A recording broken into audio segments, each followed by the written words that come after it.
25/5/2026 તાજેતરમાં જ હળવદ તાલુકા પંચાયતની ચૂંટણી યોજાઈ હતી। આ ચૂંટણીમાં ભાજપને 15 બેઠકો મળી હતી, બાકીની 5 જે છે એ વિપક્ષને મળી હતી। આજે જે ચૂંટાયેલા પ્રતિનિધિઓ છે એમાં પ્રમુખ, ઉપપ્રમુખ, તેની સાથે કારોબારી ચેરમેન, દંડક, તેની સાથે શાસક પક્ષના નેતાની નિમણૂક કરવામાં આવી છે।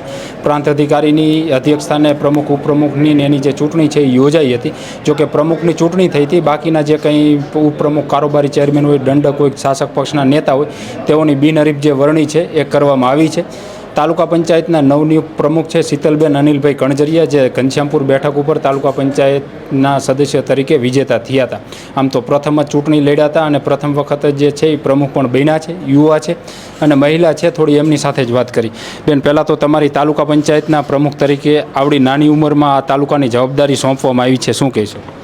અમે ભારતીય જનતા પાર્ટી અમને આવડી ઉંમરે આ જવાબદારી સોંપી છે એ અમે પૂરી નિષ્ઠાથી નિભાવી એવી આશા રાખી છે અને ખાતરી આપી છે અને બધા ગામના, તાલુકાના બધા કામ અમે પૂરી નિષ્ઠાથી કરી અને ઝડપથી કરી શકી એવી ખાતરી આપી છે। બેન, તેની સાથે એક થોડુંક, કારણ કે આવડા મોટા તાલુકાની જવાબદારી તમને સોંપવામાં આવી છે એટલે થોડોક તમારો પણ પરિચય મેળવવો જરૂરી છે। તમારો અભ્યાસ ને એ થોડુંક કહેજો તમે।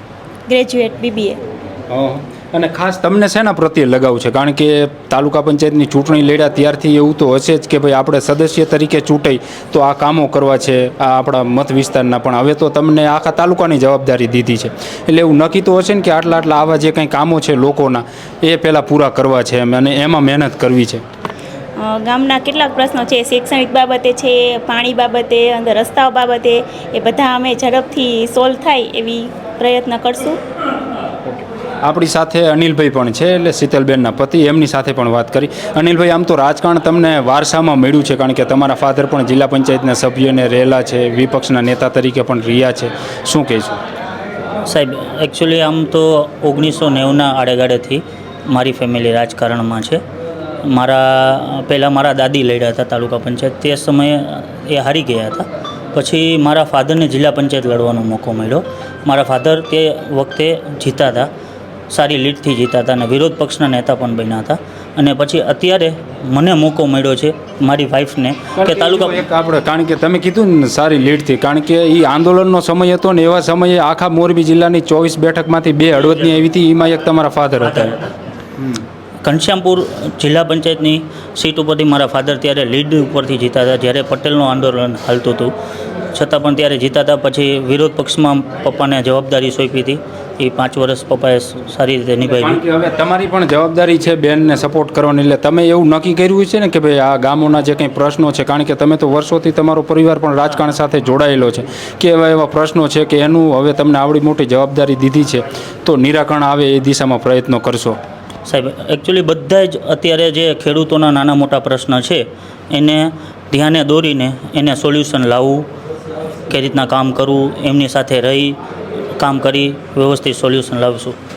ઉપપ્રમુખ પણ છે અને ખાસ બેન તમારી ઉંમર કેવડી? કારણ કે આ ઉંમરમાં તાલુકા પંચાયતના પ્રમુખની જવાબદારી સોંપવામાં આવી। 25। ઓકે, 25 વર્ષની ઉંમર છે બેનની, શીતલબેનની, અને ઉપપ્રમુખ પણ જે છે એ યુવા પણ છે, એટલે એમની સાથે પણ વાત। શું તમારું નામ નહીં જણાવજો? કુલદીપસિંહ રાજભા ટાંક। ભારતીય જનતા પાર્ટીએ જે મારી ઉપર વિશ્વાસ મૂક્યો છે એ અમે કાયદેસર રીતે નિભાવશું। તમારી કેવડી ઉંમર? કારણ કે બંને પ્રમુખ ને ઉપપ્રમુખ બંને યુવા। 21 વર્ષ। એટલે આ મિત્રો 21 વર્ષની ઉંમરે તાલુકા પંચાયતના ઉપપ્રમુખ તરીકેની જવાબદારી જે સોંપવામાં આવી છે। રમેશભાઈ ઉપપ્રમુખ પણ હતા, પ્રમુખ તરીકે પણ રહ્યા છે અને આ વખતે વળી પાછી એમને વિશેષ જવાબદારી દીધી છે। શેની દીધી રમેશભાઈ? દંડકની। દંડકની? હા, ધ્યાન રાખવાની, બધાની ધ્યાન રાખવાની। આમ તો મને પાર્ટીએ મારા ઉપર વિશ્વાસ મૂકીને મને બીજી ટર્મમાં ટિકિટ આપી છે અને જંગી બહુમતીથી આપણે જીત્યા છીએ અને હળવદ તાલુકામાં ઘણા ખરા વિકાસના કામો કર્યા છે અને બાકી રહી ગયા હોય આ ટર્મમાં અમે પૂરા કરશું જેવી ખાતરી આપી છે। તમને કારોબારી ચેરમેનની તમને જવાબદારી દીધી, તમારી ઓળખાણ નહીં આપજો।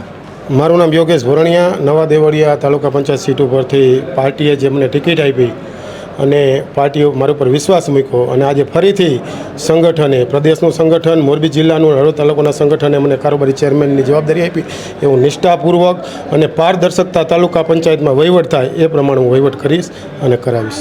શાસક પક્ષના નેતા તરીકેને જેની જવાબદારી સોંપી છે બેન પણ આપણી સાથે છે, એમની સાથે વાત કરી। શું બેન તમારું નામ ને કઈ તાલુકા પંચાયત ઉપર તમે વિજેતા જાહેર થયા હતા? સુનીતાબેન રણજીતભાઈ ઈસનપુર, તાલુકા પંચાયતની। તમે કઈ તાલુકા પંચાયતની બેઠક ઉપર જીત મેળવી હતી? ઈસનપુર. ઈસનપુર. શાસક પક્ષના નેતાની તમને જવાબદારી દીધી. તમારા પતિ કઈ ગામના સરપંચ તરીકે પણ સેવા આપી? હું જ છું પોતે તમે જ સરપંચ. છો. સરપંચ પણ છો અને હવે શાસક પક્ષના નેતા તરીકેની પણ જવાબદારી તમને દીધી. હા.